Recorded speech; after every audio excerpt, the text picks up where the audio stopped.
দুঃখের পরে আছে সুখ, প্রাণটা আবার উদ্বেলিত হয়ে ওঠে। তাই তো আসলে তো দুঃখের পরে সুখ। এজন্য কষ্ট যখন পাবেন, অসুস্থ যখন হবেন, ওইখানেও আনন্দ করবেন, কারণ সামনে আরাম আসতেছে। সুবহানাল্লাহ পড়েন।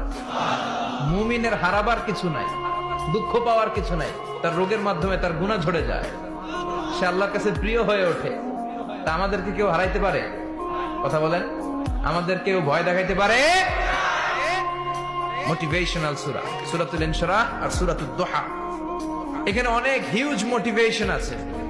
যারা হতাশ, যাদের জীবন ভাল লাগে না, মরে যেতে মনে চায়, গার্লফ্রেন্ড গালি দিছে, আছে না নাই?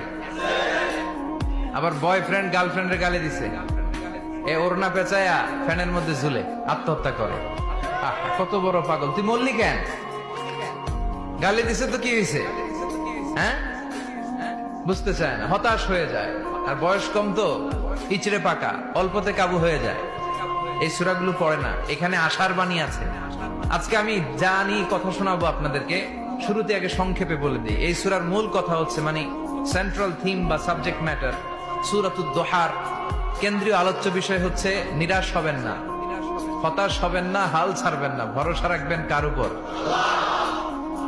মুমিনরা নিরাশ হয়, হতাশ হয়, হাল ছাড়ে, নাকি ভরসা রাখে? কার উপর ভরসা? কার উপর ভরসা থাকবে? একজনের উপর। চিল্লায় বলেন, তিনি কে?